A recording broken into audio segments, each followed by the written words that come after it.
It's Thursday, October 9th. In the headlines, government announces construction of new St. Catherine North Police Headquarters. In business news, Statistical Institute of Jamaica says the manufacturing sector is growing. Regionally, world parliamentarians gather in Barbados for the 68th Commonwealth Parliamentary Conference. And in sports, Jamaica poised to make history as potential host for 2031 FIFA Women's World Cup matches. This is the news on PBC Jamaica. I'm Simone Absalom Gale.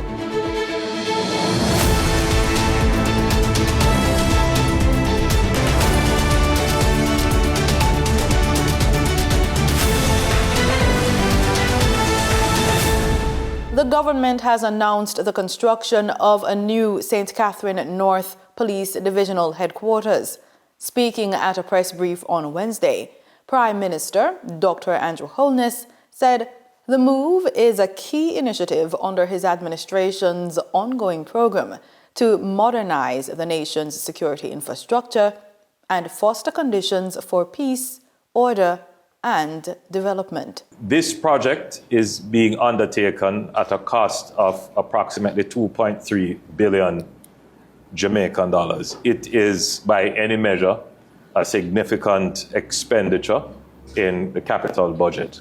Once completed, the state-of-the-art facility will house nearly 300 police officers and serve as a hub for strategic operations, administration, and community policing. With all kinds of operations coming out of this space, that the immediate lands adjoining, most of which are privately owned, that plans that were in the works for I was a boy in Spanish Town, Sparcom, I remember. Yes, that's right. To develop all of these lands, that all of these developments can now come to fruition. That the investors who have been holding this land for a very long time, wondering when will it be safe that I can come and do construction in Spanish Town. Once this station is finished and operational and the police who occupy it are properly missioned, that the ultimate objective is to make sure that development can flow into Spanish Town. The government envisions the new headquarters as a symbol of service and protection rather than fear, an institution that promotes collaboration between the police and the people of Spanish Town. And so we are going to build a state-of-the-art, properly appointed, well-designed security facility. We are going to stake our claim against the gangs and the criminals and the organized enterprises that are engaged in the production of violence in communities like Spanish Town. And we are going to remove you from this space and eliminate your operations.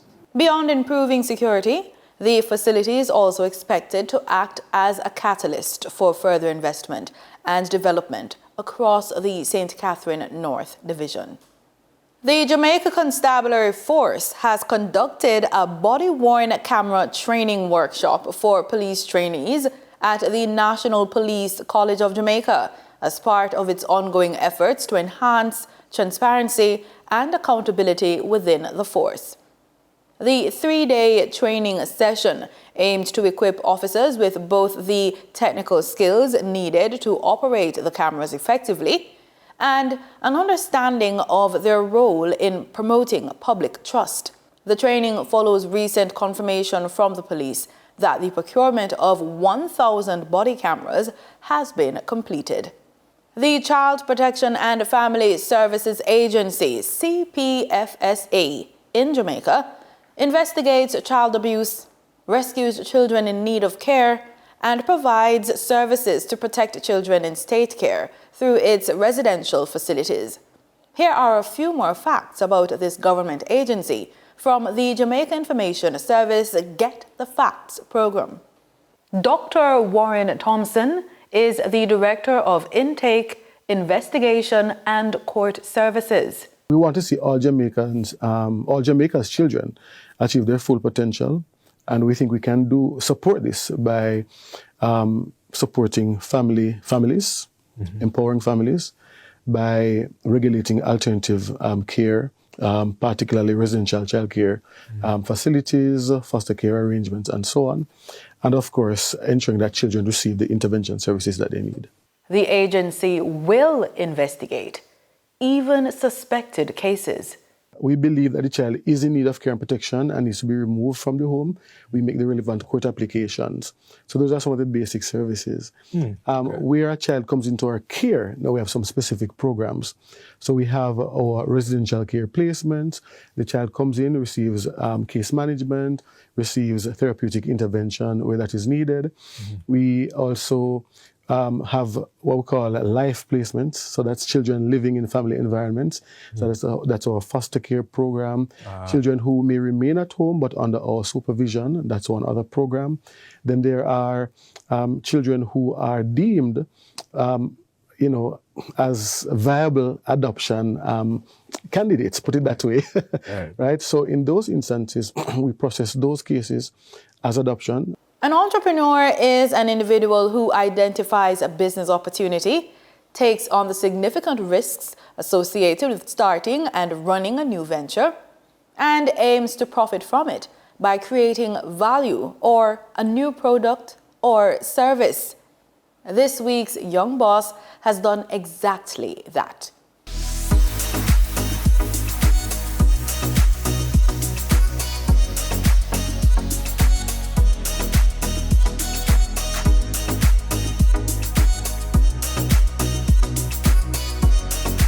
Hey Google, please turn the main lights on.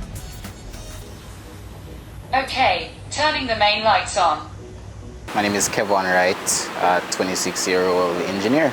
So my business is Smart Yard Jamaica, and we are a smart property development company. Not just a smart home, but a smart property development. So we do everything. From a simple smart lighting, Alexa can go ahead and turn your light off for you, or we can completely automate your apartment complex that you just bought or you just built. We go ahead and take on a lot of Airbnb work. Yeah, so small hotels, boutique hotels, Airbnbs, when they use a lot of our products such as smart locks or smart switches, the sensors that we use to control the ACs, they not only save on money, but it's easier for them to operate their business. Unique is, I would say, a stretch, but it's very niche specific for now. The systems that we sell, as I said before, it's not limited to a smart home or an office or even a farm. It can be utilized anywhere. It goes as far as the imagination of the person. My business makes your life easier. How many times have you been in bed and you're about to go to sleep and you remember you have to get up to turn the light off in the living room, the light off in the kitchen? How many times have you left your iron plugged in, or maybe you haven't, but you thought you left it plugged in, and you're on the road and you're fretting all day, oh my God, the house is going to burn down. Things like these worry at the past. You can literally just check your phone to see whether or not your iron is plugged in and turn that specific socket off. The public response has been very good. A lot of people expressed to me that they don't know that this tech is here in Jamaica, or they didn't know that it was that affordable to go ahead and, convert an apartment or an Airbnb, whatever it might be. So, but the general public has been very receptive, and traction is growing. This might sound odd or left field, but the eventuality of Smart Yard, I hope, is to have a completely operated smart farm here in Jamaica. So maybe about 50-60 acres, just completely smart operated farm. Agriculture is my little guilty pleasure. Time now for the business report with Denise Williams.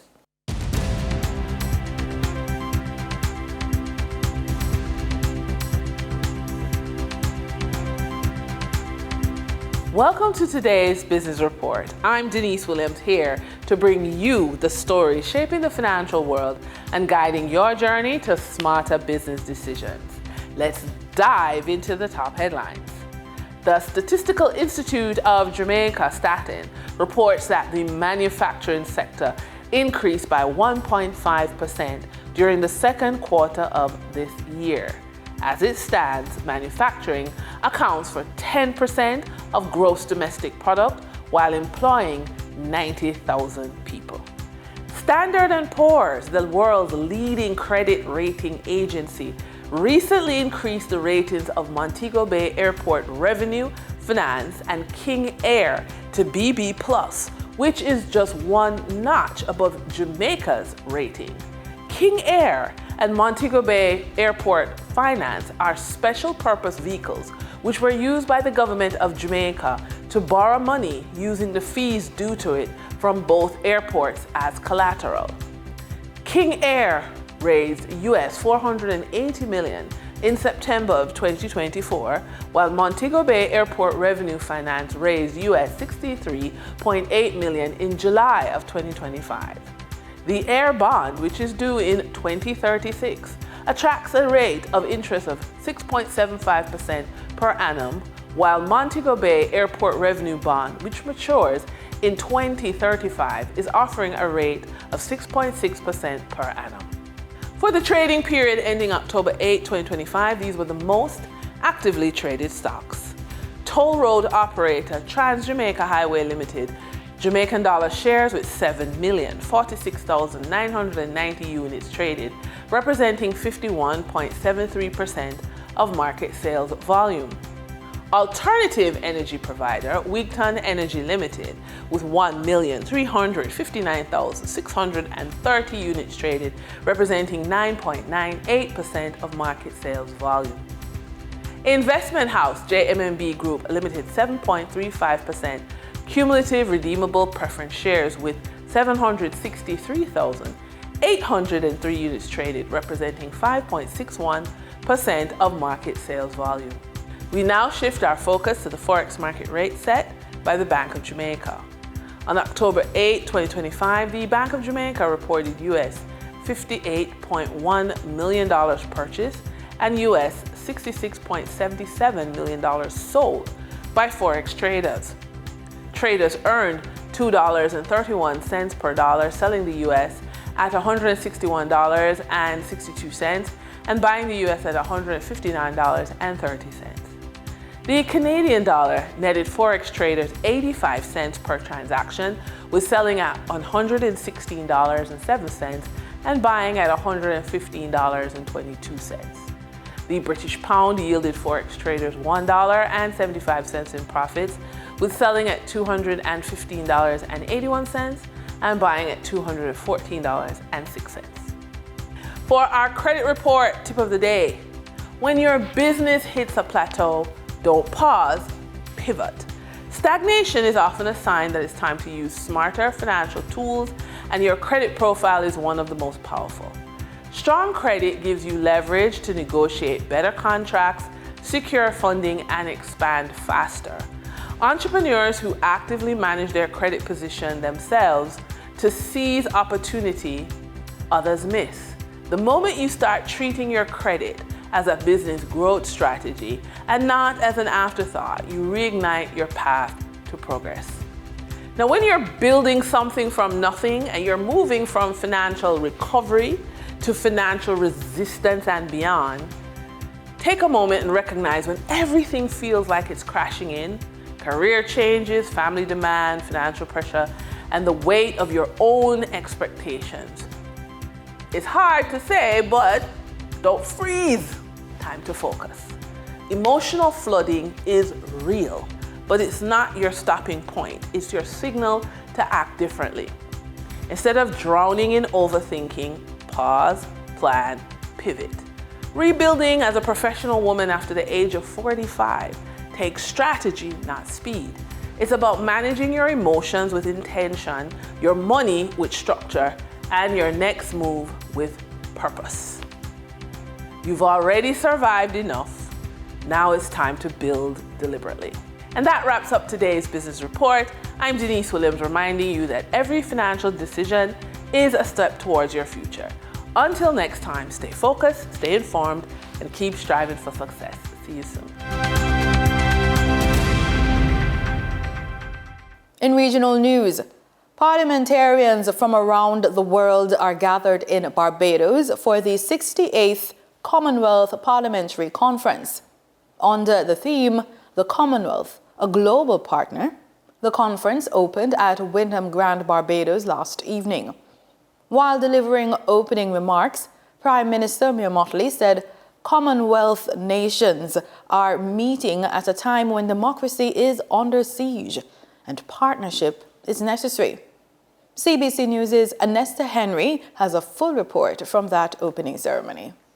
Prime Minister Mia Mottley officially welcomed delegates to the conference, reminding them of the crucial role parliamentarians must play in drafting laws to widen opportunities for citizens. She is encouraging them to fund projects that will protect and preserve the planet. And bind states to standards that keep the vulnerable safe and be a check on the executive, as is the responsibility of Parliament.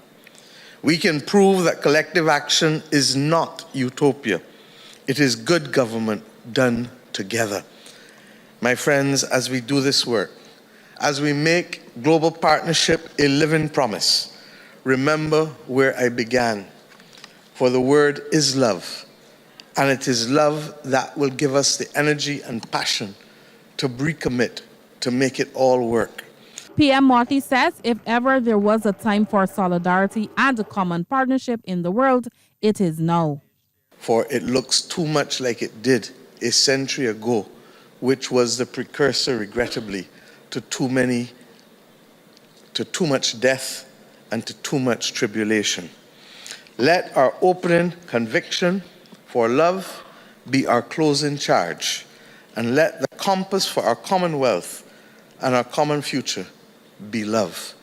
The parliamentary conference brings together more than 600 delegates from over 180 national, state, and provincial legislatures across the Commonwealth.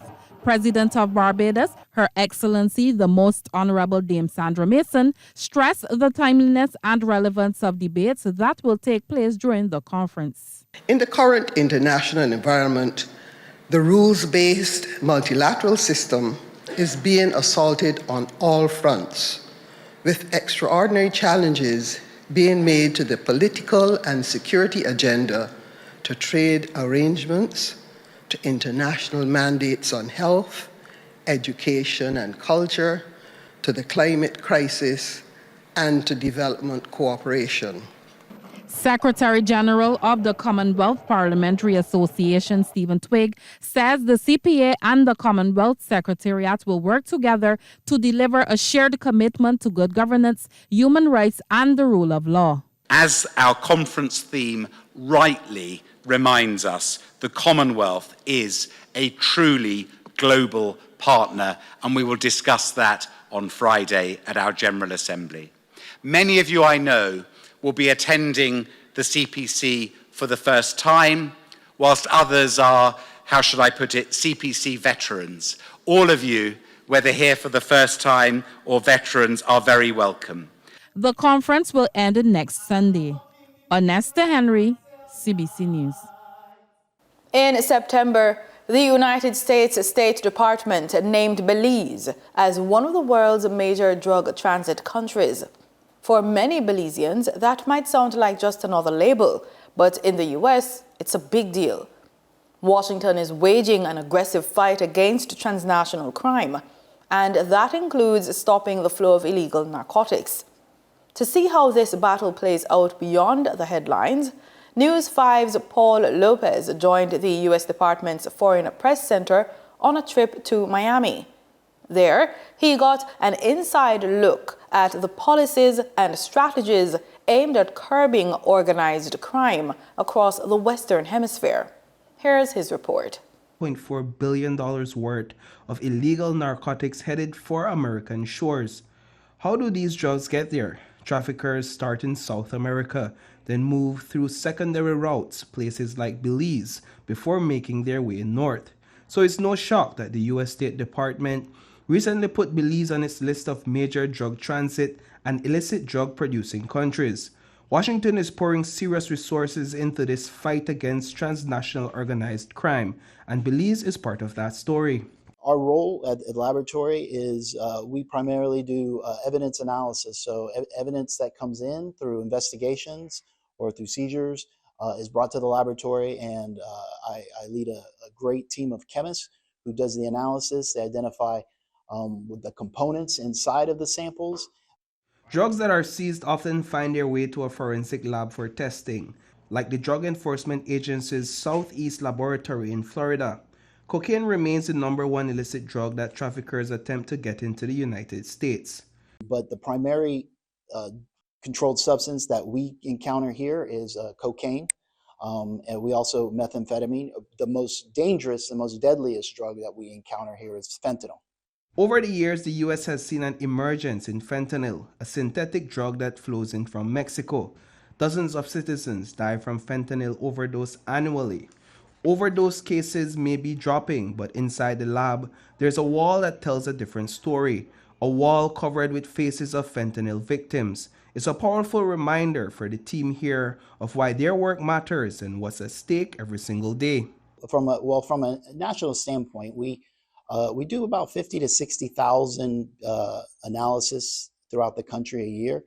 Those range into smaller cases and or into huge, large, big cases. This laboratory does about 8,000 to 9,000 cases a year, and then we break those down to multiple different tests. So, from the lab to one of the ports of entry, where traffickers will employ various methods to get illicit drugs into the U.S., employees at the Port of Miami must always be on high alert.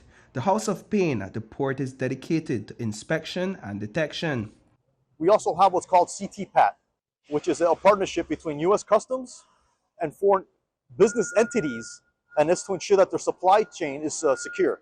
So every step, from the moment they manufacture till it gets put on a ship and sails to the United States, we're ensuring that that shipper is a good shipper. They call it the House of Pain, and inside, there's a wall that's lined with the names of vessels once used to smuggle tons of illegal drugs. Each one represents a major bust, a symbol of the relentless war on the water. Notably, 2 vessels flying the Belizean flag are prominently placed on the wall. And with thousands of containers passing through the port daily and narco-traffickers employing multiple concealment tactics, port employees must be strategic. You got to pick your biggest threat for the day, and that's what you got to go for. That's the mindset we always had here, and that's what's my highest risk today, and that's what I'm going to go target. And whatever illicit product passes the expert analysis of port employees, service dogs are sure to catch. The men and women of the United States Coast Guard add another layer of security and enforcement against illicit traffickers, utilizing commissioned vessels also known as cutters. These vessels patrol U.S. maritime space as well as the high seas across 1.8 million square miles. Every area has its own challenges and own opportunities. But like we said earlier, when we get underway, we're ready for whatever mission is asked from us, whether it's search and rescue, law enforcement, or whatever. Sometimes it's search and rescue, but we'll respond to cases. Sometimes there's not a search and rescue case, and we'll shift our mission priority to that. But our primary focus is protecting, the United States of America, protecting our homeland, protecting those who take the sea. Outside of their own work to guard their borders, these U.S. agencies and departments also provide training support to countries across the Western Hemisphere to bolster security in partner countries. Reporting for News 5, I am Paul Lopez. Antigua and Barbuda has officially welcomed the first ever High Commissioner of the Republic of Malta as efforts intensify to forge stronger diplomatic ties between St. John's and Valletta. Dr. Pierre Healy presented his credentials during a ceremony at Government House on Wednesday before making courtesy calls on Prime Minister Gaston Brown and Foreign Minister E.P. Chet Green. Shanakisha Francis has that story. The ceremony at Government House marks a historic step in diplomatic relations between Antigua and Barbuda and the Republic of Malta. It is with great pleasure that I welcome you to our twin island nation and extend my heartfelt congratulations on your ambassadorial appointment.